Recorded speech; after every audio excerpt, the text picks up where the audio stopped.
Yung mga kamatik, magandang umaga mga kamatik. Ngayong araw mga kamatik, Sabado. Dapat ka yung Biyernes ng gabi mga kamatik. Magpupuyat ako, gagawa ko ng maraming saranggola mga kamatik. Kaya lang ang problema mga kamatik, nag-brown out. Inabot ako ng alauna. Wala pa rin ilaw mga kamatik. Kaya ngayon umaga, naghahapit pa lang ako mga kamatik.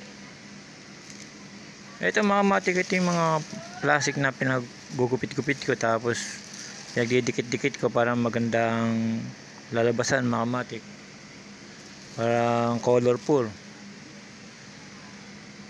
at unique mga kamatik. Ngayon mga kamatik, nagkayas pa ako ng alas 5 mga kamatik, ako nagising. Kayas buo mga kamatik, ngayon alas 9 na. Kaya makagawa pa ako, minamabilis ko siya para makapagtinda pa mga kamatik. Dahil dito mga kamatik, dinadayo ko dito mga kamatik. Ang natitira ko sa Ringgola, 2 fighter, 1 dibaso. Pero kung sa malalaki mga kamatik, marami.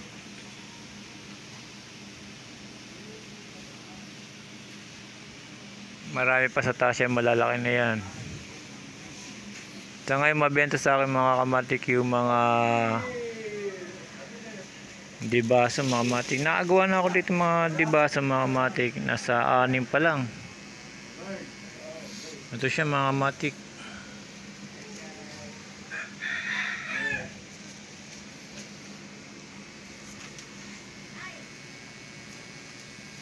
Yan pa lang yung mga dibaso na gagawa natin mga kamatik.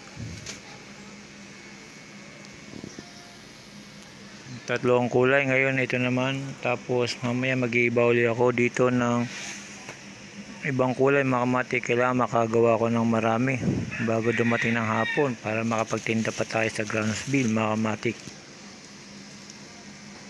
Kung aabutin sana mga kamatik. Ang mahirap lang dito mga kamatik, yung mag-design, tsaka yung mga maglagay ka ng kulay. Pagka nag-design ka mga kamatik, lalo na ako mga kamatik, pag ako nag-design, ito mga kamatik, kulay-kulay lang to. Ang dibaso mga kamatik, kaya ko pa siyang pagandahin, mas maganda pa na design. Ang problema dito mga kamatik, pagka gumawa ka ng magagandang design, aabutin ako ng maghapon, tatlo lang magagawa ko. Pagka ganito lang mga kamatik, simpleng design lang, makaka 15 piraso ako bago maghapon. At gagawa pa ako ng mga fighter. Sana kung makakaabot pa tayo mga kamatik. Sa ngayon mga kamatik, iba pa yung ginagawa ko. Kung gusto niyo akong panoorin mga kamatik pagbuo ng dibaso, ito mga kamatik, makikita niyo kung paano bumuo ng dibaso mga kamatik.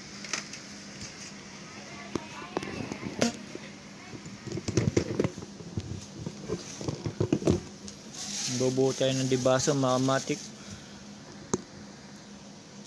mabilis lang dahil sa okay na to mga kamatik, mga kulay na ito. Ito na yung dibaso natin mga kamatik. Kailangan dito sa dibaso, sinisipat pa yan mga kamatik kung pantay o hindi, para pagka naggawa ka ng dibaso mga kamatik ay pantay siya. Iikot siya pagka di mo siya ginitna yung tali, lalo na pagka may nahangin. Kailangan dito mga kamatik malakas hangin. Ang dibaso kasi mga kamatik, ginagamit to sa pagdagitan sa Ringgola mga kamatik. Mas maganda to kaysa sa mga kasi itong dibaso mga kamatik, pagka ito ginamit mo, makokontrol mo kung saan mo siya gustong papuntahin, mapapapunta mo mga kamatik. Ito mga kamatik, dahil sa nagawa ko siya, kailangan dito mga kamatik, unang-una tiyaga.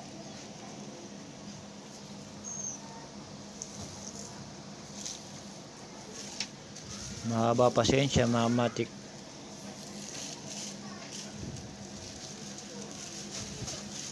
Yan, dahil sa nalagyan ko ng mga kamatik.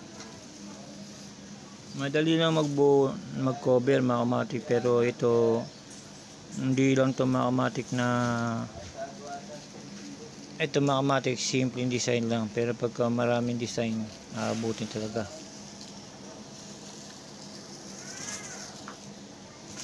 Kaya kailangan dito mga kamatik matalas yung gunting mo para isang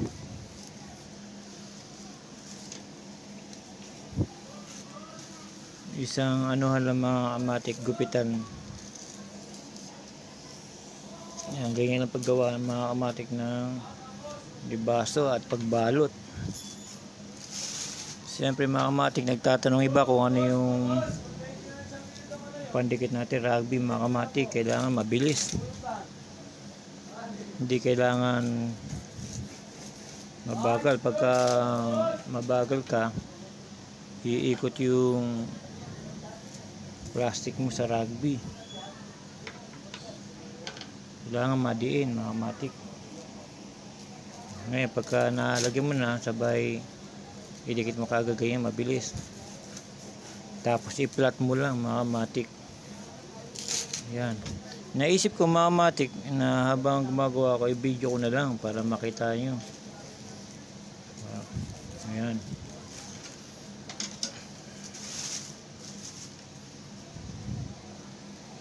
Isipin mo mga kamatik, alas 5 nagkayas pa. Ilan pala yung nagagawa ko mga kamatik.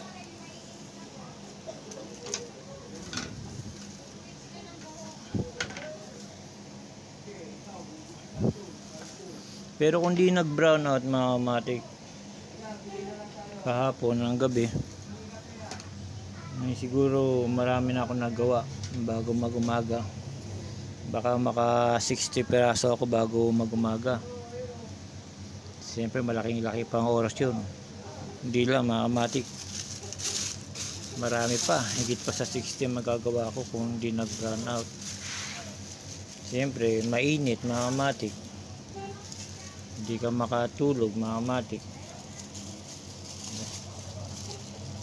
dahil walang kuryente. Nagpaypay na lang ako mga kamatik. Tandaan, pag walang kuryente, magpaypay ka na lang.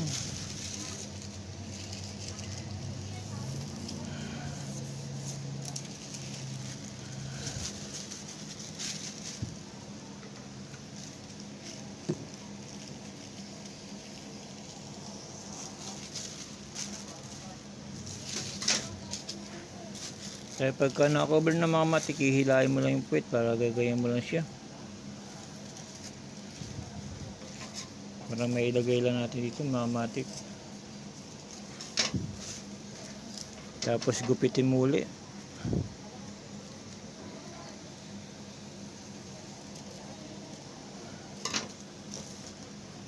Siyempre mga kamatik, mga sobra ginugupit yan. Bago gupitin ng mga sobra mga kamatik, kailangan lahat ng gilid nito na nadikitan mo na para hindi siya mabaklas mga kamatik, para hindi tumagan. Para ginanyan mo mga kamatik, okay yan. Tanda, pagka sa rugby kailangan magmas mga kamatik para yung chemical na rugby hindi yung masingot. Ay, once na nasingot mo yan, lalaking mata mo mga kamatik. Mukha ka ng touchering yan mga kamatik. Ayan mga kamatik, ito yung sobra na plastic na ginugupit natin.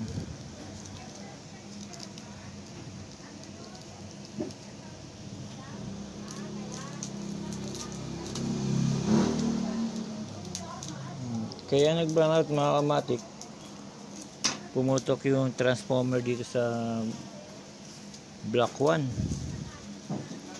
Ngayon inayos pa, kaya inabot tayo ng umaga. Eto, naghahapit tuloy mga kamatik. Yun mga kamatik, yan na yun. Yan na yung dibaso natin. na inano ko lang yung mga kulay niya para maganda din tignan sa ere mga kamatik.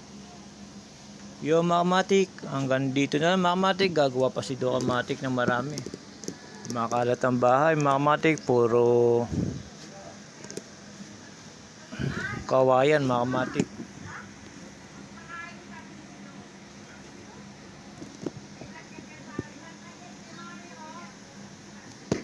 Sa ngayon mga kamatik, magsasans muna tayo mga kamatik. Hanggang dito na lang mga kamatik. Salamat mga kamatik. Ang paggawa ng saringgola ay simple lang mga kamatik. Manood ka lang sa akin, matututo ka na kaagad.